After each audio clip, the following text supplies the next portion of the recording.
Amateur Traveler is in its 20th year now, but can you imagine if I had people on the show who had never been to the destination, but had just read about it or seen a movie about it? That wouldn't make any sense at all, and you wouldn't listen. We all know how important it is to receive advice from people who know a destination to get the most authentic local experience. And a great option for experiencing this is Explore Worldwide and their authentic small group adventures, led by local tour leaders, perfect for solo travelers who want to meet like minded people with a desire for adventure. I'm often an independent traveler, but two of my last three trips were with small group tours because they organize everything and it's a lot easier. If you want to recreate the tour I did to Malta, they have a Malta and Gozo Discovery Tour. I'm intrigued by one of their tours called A Taste of Sicily. The company again is Explore Worldwide, and visit exploreworldwide.com to learn more. And thanks to Explore Worldwide for sponsoring this episode of Amateur Traveler. The nights are long, the days are short, and the weather is chilly to downright cold, depending on where you are. It's a good time to slip into a Quince iconic Mongolian cashmere sweaters, which start at only $50. You can treat yourself to everyday luxury at an affordable price with Quince. If you really want to dive into luxury, you can check out their leather handbags, washable silk shirts, and European linen sheet sets. Whatever you're looking for at Quince, all the prices are 50 to 80% less than similar brands, and they do that by partnering directly with top factories and cutting out the middleman. They only work with factories that use safe, ethical, and responsible manufacturing processes. And of course, they use premium fabrics and finishes for that luxury feel in every piece. But you've already heard me rave about my Quince travel pants. Treat yourself this winter without the luxury price tag. Go to quince.com/traveler for 365-day returns plus free shipping on your order. That's QUINCE.com/traveler to get free shipping and 365-day returns. Quince.com/traveler. And thanks to Quince for sponsoring this episode of Amateur Traveler. Got my bags packed, I'm on a roll. I'm heading out there, and I'm ready to go. I'm looking real good in my passport photo. Oh, no. Amateur Traveler, episode 495. Today, the Amateur Traveler talks about beaches and Christopher Columbus, merengue and bachata, as we go to the Dominican Republic. One more cafe. I know that I should be heading home, but maybe not today. Welcome to the Amateur Traveler. I'm your host, Chris Christensen, and now let's talk about the DR. I'd like to welcome to the show Lebawit Lily Girma, who is a travel writer, a moon guidebook writer as well, and blogs at sunandstilettos.com, and is coming to talk to us about the Dominican Republic. Lily, welcome to the show. Thank you, Chris. Thanks for having me. Is Lily the right thing to call you? Yes, Okay. That's the simple version. Excellent. And you're actually calling us from the Dominican Republic. I am. I'm actually in Puerto Plata right now. It's where I'm based. Excellent. And why should someone come to the Dominican Republic? There are a lot of reasons. I think the main one would be that, I've traveled the Caribbean a lot over the past 10 years. And I think the Dominican Republic is the most well-rounded destination just because it has a very varied landscape. So there's literally something here for everyone. Whether you're an outdoors person into hiking or into beaches, of course, diving, birding, rivers, waterfalls, the variety is really astounding. Excellent. And what kind of itinerary would you recommend for someone coming to the Dominican Republic? I would say it depends on your interests, but I think that there are several areas that I think are really key. If you're going to come all the way to the Dominican Republic and really see the country as opposed to just lounging on the beach, I think it's very important to see Santo Domingo's colonial zone. The capital city has an entire area where, I hate to say it, but this is where Christopher Columbus first settled in the quote-unquote New World. And the colonial zone has been recently renovated, and it's lovely. It almost feels like you're in Spain. It has huge plazas, sidewalk cafes, lots of museums. So there's a lot of history there. And then I would also recommend that people go to Samana, the Samana Peninsula, which is northeast and has uncrowded beaches. I would even say that top 5 beaches in this country are in Samana. And then Puerto Plata, which has, water sports, hiking, adventure. You could probably squeeze all three of these in 1 week. It would be a little tough, but you could. Another itinerary could also include what they call here the Cibao Valley, which is in the heart of the Dominican Republic, is, in my opinion, the most stunning part of the country that a lot of people miss. It has mountain ranges. You could actually hike the tallest peak in the Caribbean, which is Pico Duarte. And then you have Constanza, which is the agricultural side of this country, which is huge. They grow their own food here, which is really unusual for the Caribbean. Everything from potatoes to rice to cabbage. So you could see all of that firsthand and eat fresh, organic foods. There's a lot that people don't know about the Dominican Republic, I think, beyond the beach. So you mentioned in passing in talking about San Domingo that there is a complicated relationship between the island and Christopher Columbus. Yes. As I recall, there are monuments on the island that talk about this being one of the places that was central to the discoveries. But on the other hand, there used to be a whole lot of Carib Indians that aren't there on the island anymore. Yes, it's unfortunate. It wasn't actually Columbus's doing per se. It was sort of more of the ones that came after him. Like there was a governor of Santo Domingo called Nicolás de Ovando. And he was the worst of all, and he actually set out to exterminate the Tainos. And so basically the whole Taino descendants are extinct. You have still signs of them being here, like in the caves. You have lots of drawing and things like that, where they used to have ceremonies, Where would one see that if one wanted to get in touch with that somewhat darker shade of the history of the... One could go to the Parque Nacional del Este, which is a national park of the East. It's about maybe a couple hours from Santo Domingo going east. In a tourist area, actually close to a tourist area called Bayaibe. Yeah, there's a huge caves over there that you can observe firsthand, all these drawings. You can also go to Samaná. There's another park there called Los Aitices. I think that's one of the most unusual parks, actually, because you have to get there by boat. You can't get there by land, yeah. And then once you dock, you can go in and hike through these caves, huge caverns with different petroglyphs. Excellent. And then getting back to Santo Domingo, you mentioned the colonial zone. Are there particular things that we should see, sites that we should do, or things that we should eat in the colonial zone as we're there? Yes, absolutely. Colonial zone is one of my favorite areas. In terms of things to see, I think at least a couple of the museums, but one of them used to be the home of Diego Colón, who was the son of Christopher Columbus. It's this huge palace where he used to live with his wife. It's been turned into a museum. And you can actually go in there and see all of the period furniture and art, everything, their beds, what they used to do. And it's guided, and it also has an audio because, Dominican Republic is a Spanish-speaking country. So that could be a challenge if you don't speak Spanish. But in a lot of the museums, they have audio, so you can follow at your own pace. And so that would be dating back to the early 1500s then? Yes, it's really interesting. Going out of this palace, you can go down the street. It's called Calle de las Damas. Street of the Women?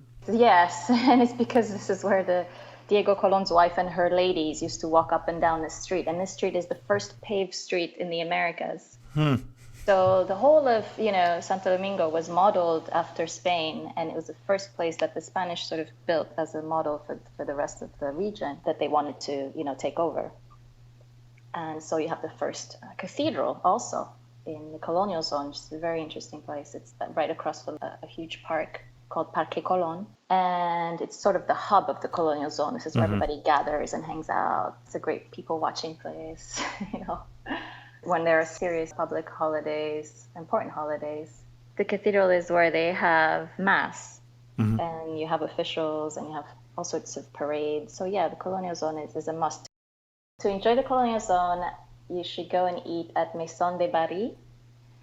Maison de Barry is very well known. It's a place that specializes in typical Dominican food with a little bit of a modern twist. And what is typical Dominican food? Actually, the national dish is called La Bandera Dominicana. This is the Dominican flag, it's called, and it's a plate of rice and beans, similar to other parts of the Caribbean. I was going to guess that rice and beans were involved, but... Yes. With a stew of some kind, whether it's chicken or beef, and then aside the potato salad or another other kind of salad. The difference is that Dominican Republic has lots of different ways of cooking rice. So sometimes it's rice and beans, sometimes it's rice and pigeon peas, all sorts of yellow rice. They do a lot of variations. Other Dominican foods, they love fried foods here, which is good but not good if you live here. They eat a lot of plantains. And also they love pica pollo, they call it. It's fried chicken and lots of yuca. So that's all of the food really reflects how diverse this country is. You know, you've got like African and you have European and then Taino, because the Taino used to eat yuca and cassava and all those things. So yeah, it makes it interesting. And then they have sancocho, which is a very cultural thing. It's a big pot of soup with all kinds of meats, pork, chicken. It's just like you throw everything in there, vegetables, potatoes, yuca. And it's supposed to be really good for hangovers too. Okay. So yeah, the colonial zone I think is a must, and I think a lot of people miss it. But now they have a new highway that links Santo Domingo and Punta Cana, which is where most people go.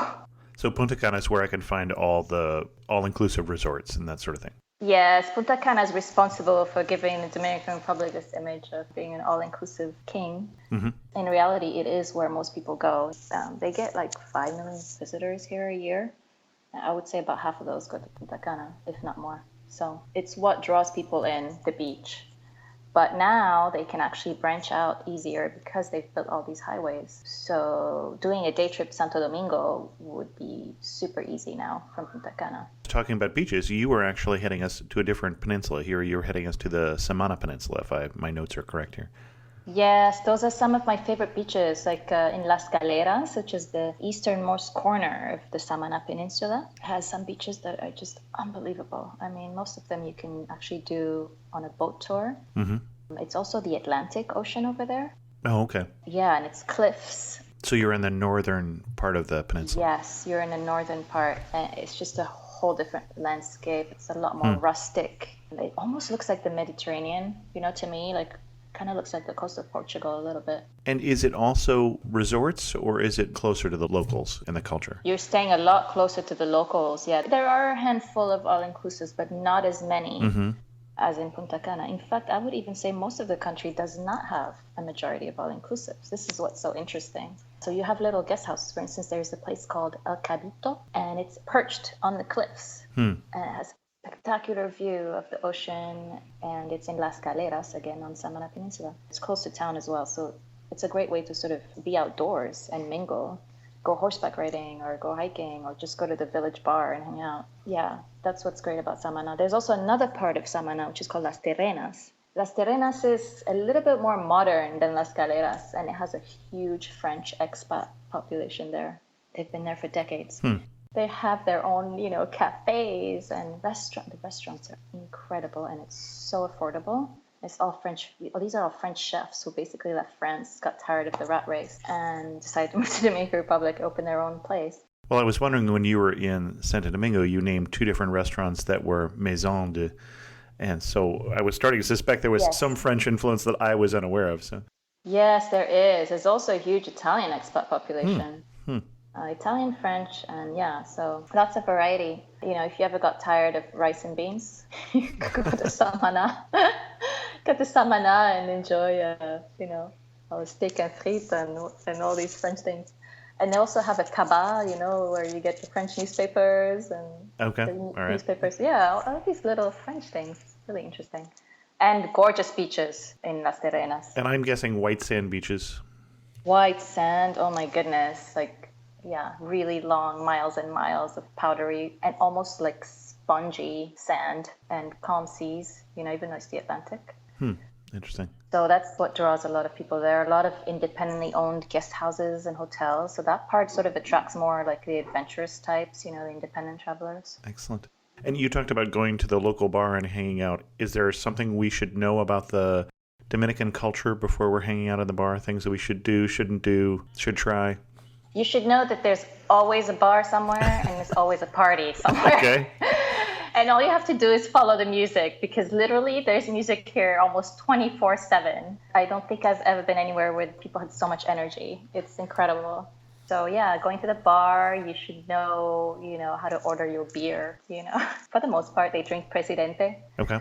The Dominican beer. So there's different sizes of Presidente. So usually you say una fría, which is a cold one, sure, okay. or grande, which is the big size. Usually people buy the big one because it's more economical. You can share with your friends. They give you cups and you share it Oh, out. okay. Or, of course, the rum. Rum is Mm-hmm. huge here. Different types of rum. One of the best ones is Brugal Añejo or Brugal Extra Viejo, just, extra aged rum. It's really interesting because you don't go to a bar. I'm talking about local bars here. Mm-hmm. In the local area, you don't go there and just order a drink. It doesn't work like that. You buy your bottle Okay. and your mixer. So, and it's not necessarily more expensive. It's actually cheaper. So let's say, a small bottle of Brugal Añejo would probably be like under $5, along with the mixer and the cups and the ice. So that's usually how it works. Even if you go to a local club, that's how it works. You order your bottle and you guys order your mixers and you sit in a group. There's no like, oh, give me a glass of rum and Coke. That's usually more like it's usually more in the hotels and restaurants and things like that. So I kind of like that concept, and it's really based on the sharing part of Dominican culture. They share, they're very family and friends. They do everything together. As a solo traveler, I don't think I've ever felt so sort of, singled out, because it really sticks out when you're by yourself here. Because Dominicans are super glued together, super. So if I go to the beach, as part of my work, I have to check out all these beaches. And I'm there at the beach, my lounger by myself. It's a dirty, thankless job, but somebody has to do it. Yes, somebody has to do it. I started counting the beaches I went to, actually. I think it comes to like 95. It's kind of insane. But yeah, so I feel like people staring at me, and I'm like, what's going on in the beginning? And I realize it's because it's so rare for anyone to go to the beach by themselves. It's very rare. Now, I'll have to say I've seen pictures of you on your website. There might be other reasons they're staring at you, but let's... You're too kind. Now, No. one thing you said is in the bar that they are serving that with ice. Generally, Yes. when you're someplace where you can't drink the water, you're not having the ice. Is Dominican Republic someplace where you don't worry about that? Actually, you should worry about it. You should, because I don't drink tap water. You shouldn't drink tap water. Okay. It's not like in Jamaica, for instance, so you could just, No, here you have to, most people use filtered water or bottled water when they can. And most hotels and most restaurants offer filtered water. If you're not sure, then you should probably not have it, especially if it's your first time here. Right. It would be fine to just have a cold. Usually they ice all their drinks. It's really cold, so you wouldn't need ice. But I think I'm immune now because I've been here so long. Sure. I'm just thinking there's many a tourist who has been But yes, caught by that. you're right. Yes, you're right. Yeah, I haven't really encountered any, but I know that in my first visits to the Dominican Republic, at least the first one a few years ago, I had sort of a belly case, and I think it was Right, definitely the water. And then you took us to Puerto Plata next, I think. Yes, Puerto Plata is my favorite, one of my favorite regions. It's very special. The reason is, of all of the Dominican Republic's destinations, it is the most varied.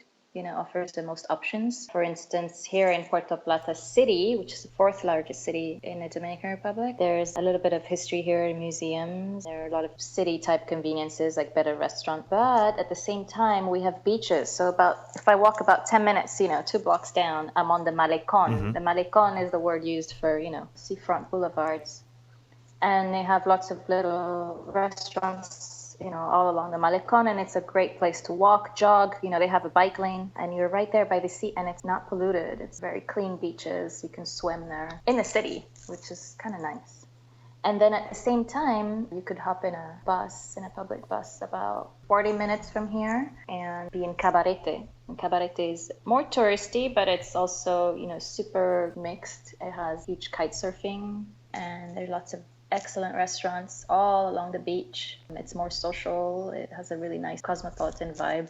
So a lot of people go and stay there. Lots of affordable hotels and guest houses, beachfront or apartment, and a huge nightlife scene, if you like that kind of thing. With all the bars and lounges are all on the beachfront, all of them. And at night, it's like basically just all you have to do is just walk 2 steps to the next one and the next one. Until you stumble and go back to your room.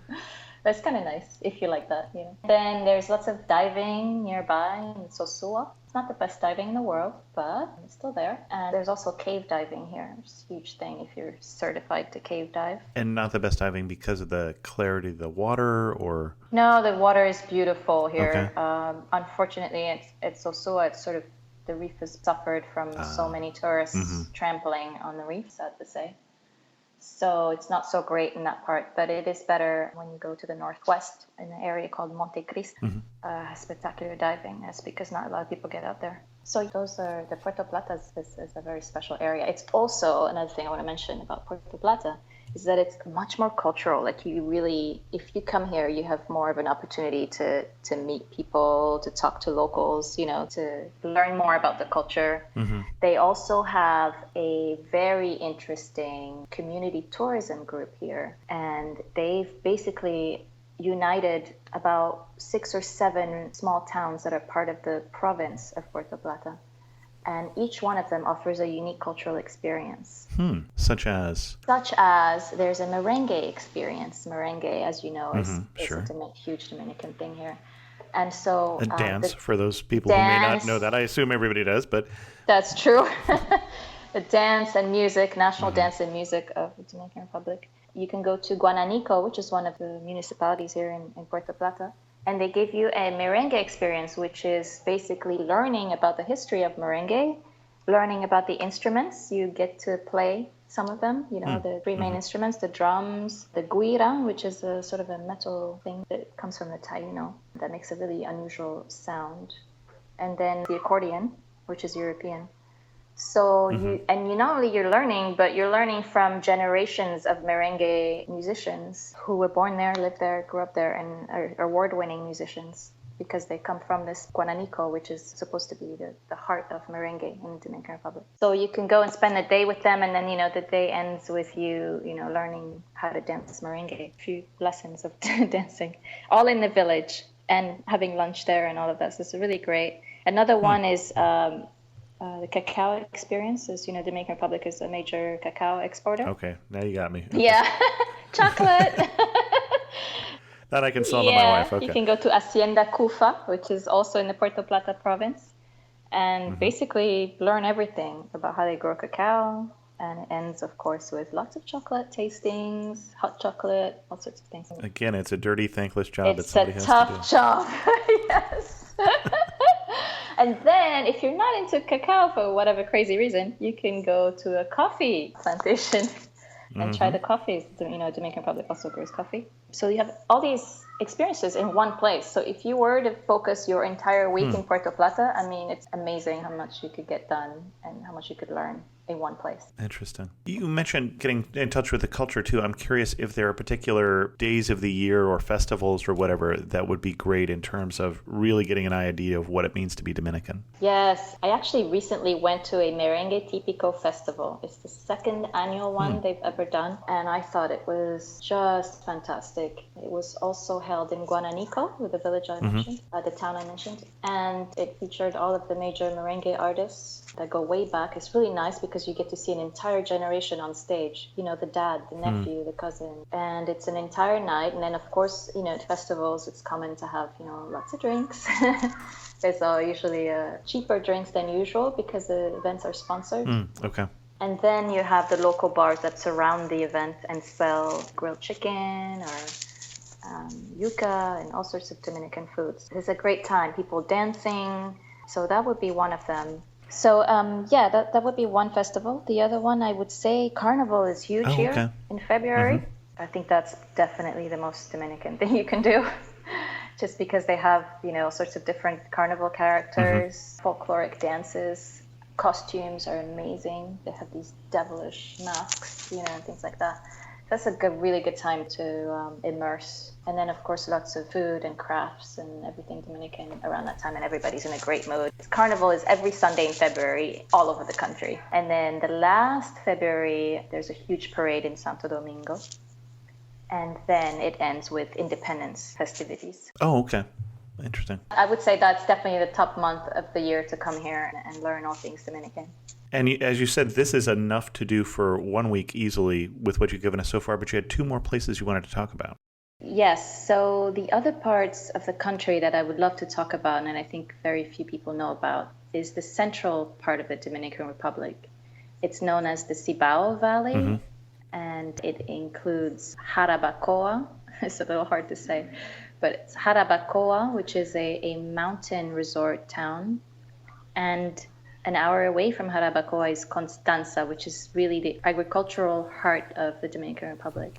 Jarabacoa is just stunning. It's mountains, pine forests, it's rivers running through the town, several rivers actually, and waterfalls. And you have lots of mountain lodges, and you can actually stay in a riverfront lodge. Oh my God, seriously, it's stunning. I mean, I've seen a lot of landscapes in the Caribbean, but I think this one beats them all. I haven't been to Cuba yet, but this is really amazing. And then you have lots of adventure outdoor sports because of it. So you could go hiking. I went hiking. I think it's the first mountain I've ever hiked. It's called El Mogote, and I'll never forget it. It was hell. It was great when I was up there, but the view is spectacular. But yeah, it was painful. In Constanza, you have lots of agriculture everywhere you turn. And they actually call it the Switzerland of the Caribbean. That's a mental image that I was not expecting. Okay. Yes, absolutely. And I actually just published a piece on afar.com, but it shows you some of these images. And it's farmlands, gorgeous, colorful, and different colors because of different vegetables. They also grow flowers, and they have flower plantations.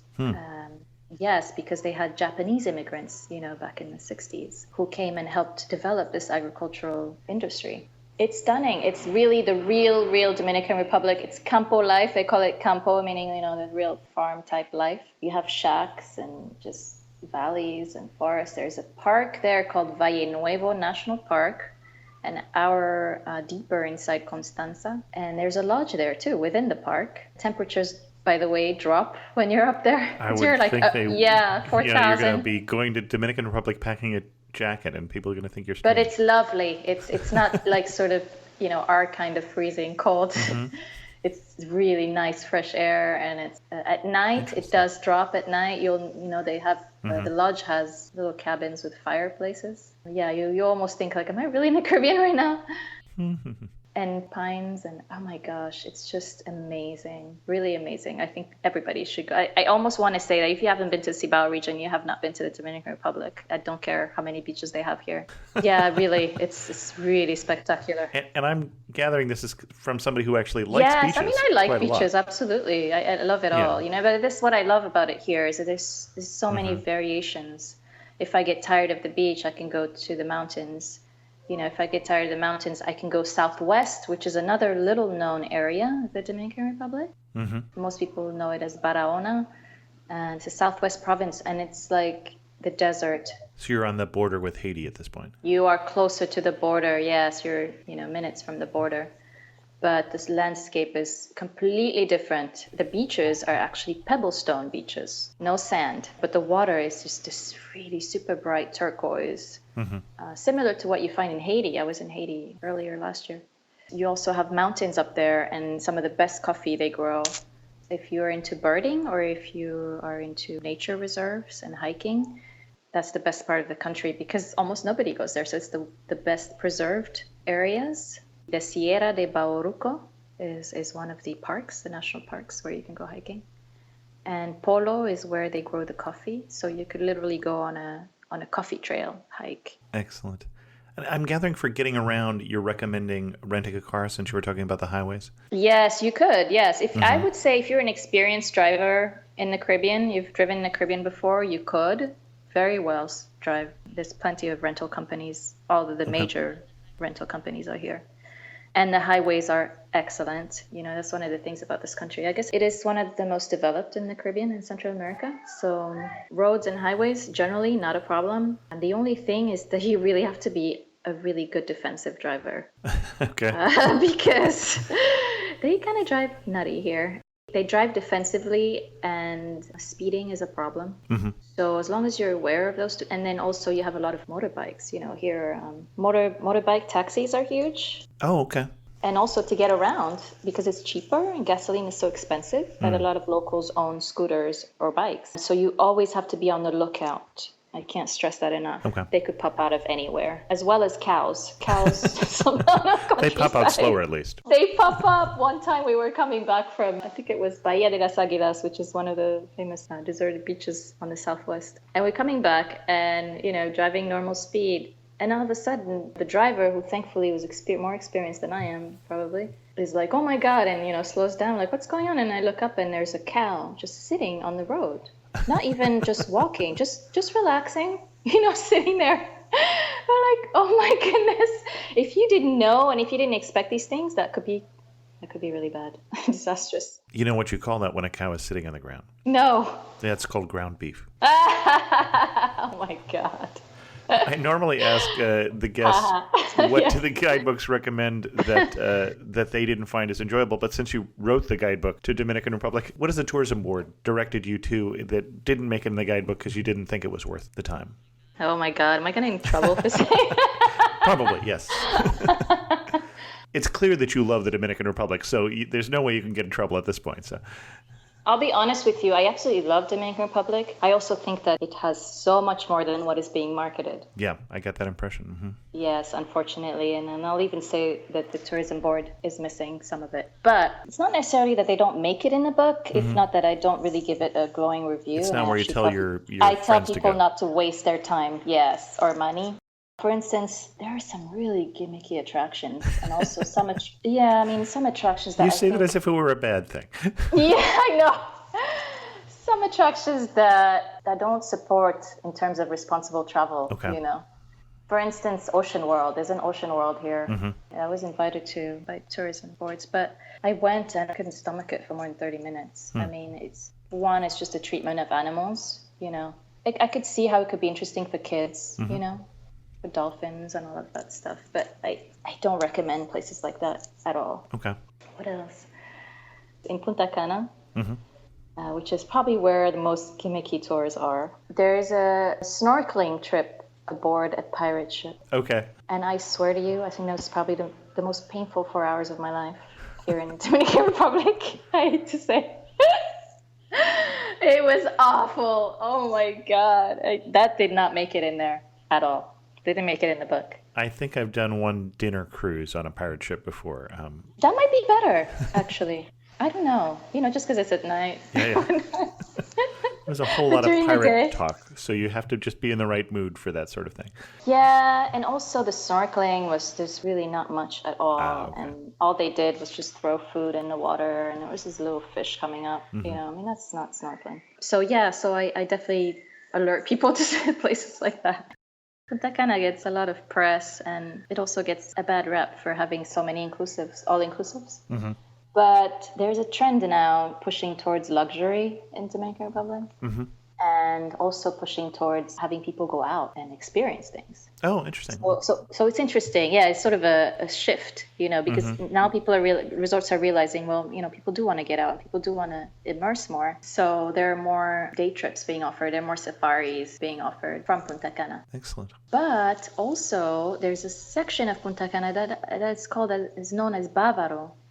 And I don't think that a lot of people know this, but you could go there as an independent traveler. You don't have to stay stuck in an all-inclusive. They have, Tell us how you really feel. There's a hostel in Bávaro. Believe it or not, there's a hostel in Punta Cana, and it's quite decent, and it's close to the beach. It's 2 minutes from the beach, walking distance, and all the restaurants and whatnot. And there's a little part of Punta Cana that isn't super touristy like people think. Well, and when we say about getting stuck in the all-inclusives, I'm guessing your feelings are like mine, or you don't want to go to an all-inclusive just because you're afraid to get out and experience the culture. That's definitely the wrong reason to do that.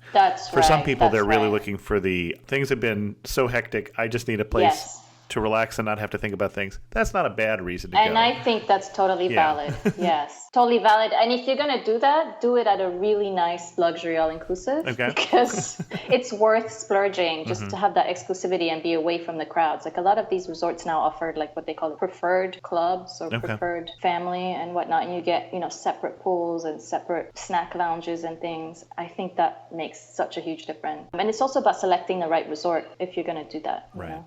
Well, and then I think we're encouraging you here that even if you're staying in the all-inclusive resort, it doesn't mean you can't get out and experience some of the country too. Absolutely. Don't believe, if they tell you, oh no, it's dangerous out there or whatnot. Nothing could be more untrue. I mean, I've traveled, I'm a female too, and I've traveled the whole country solo. And you might need to know a few phrases of Spanish just to, But people here are so warm. That's one of the things I love here. Very hospitable people, Dominicans, and I think they're very misunderstood too. A lot of people want to say things. I can't not speak about this, but in the press, in the last few months, stuff about Haiti and Dominican Republic, and a lot of people are saying, oh, Dominicans are racist. I can't even imagine an instance where I've witnessed that at all.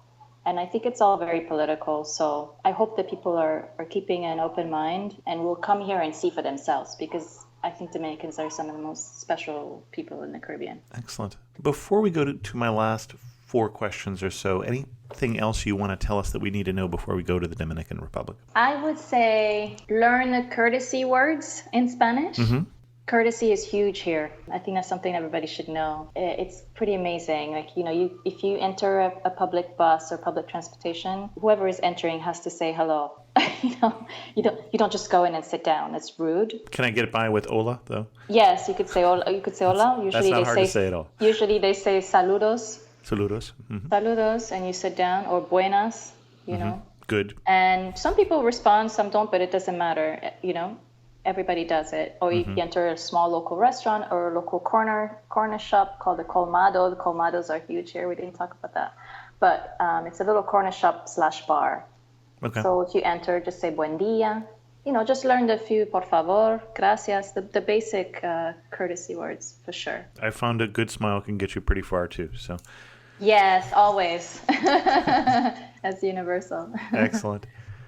You're standing in the most beautiful spot you have seen in the Dominican Republic. Where are you standing and what are you looking at?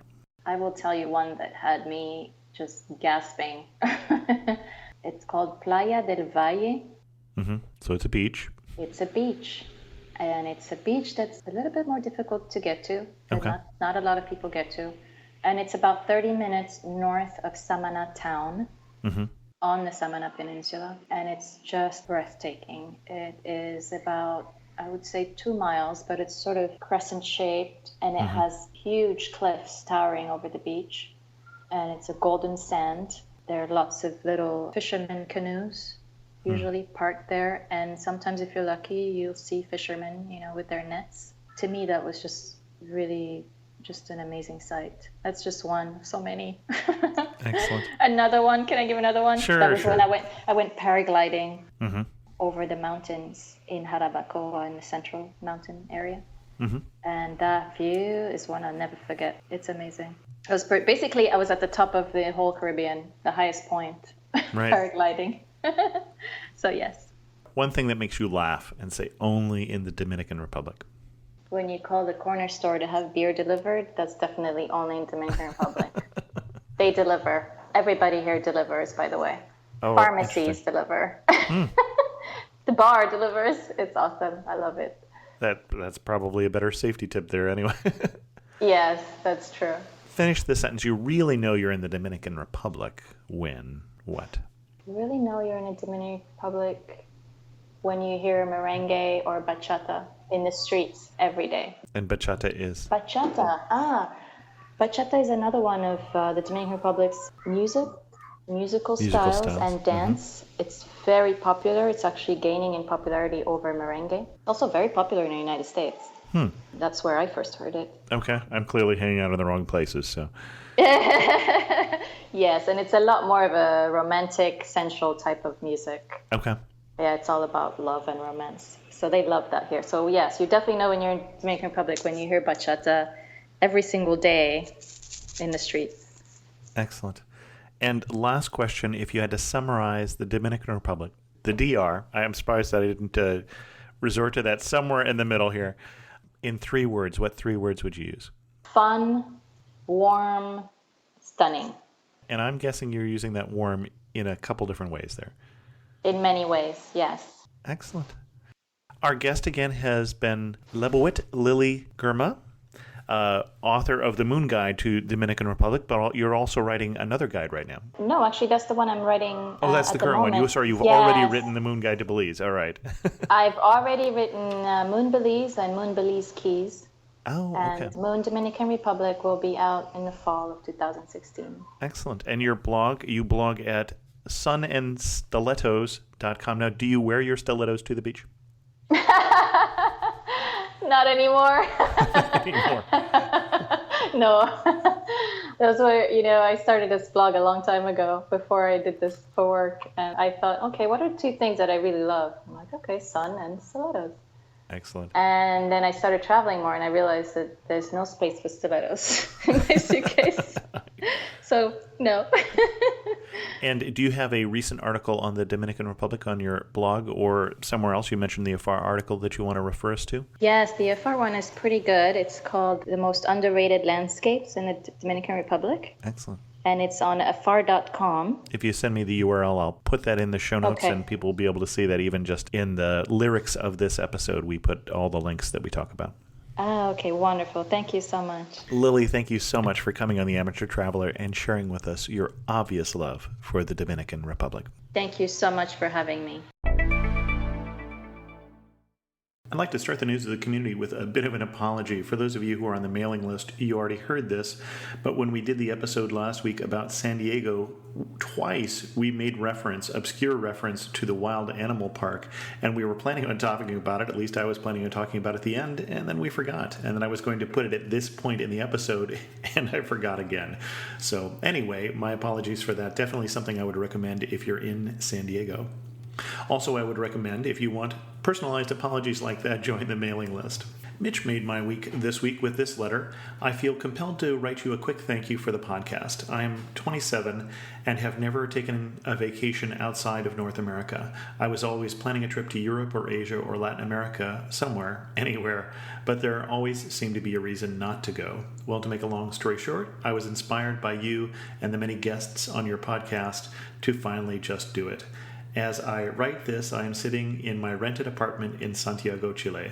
I have spent the last few weeks exploring Argentina and Chile and have loved every second of it. While I do look forward to coming back home in a few days, I know that when I get there, I will let my mind wander to the next location, and I will undoubtedly continue to use your podcast as inspiration. Thank you again, Mitch.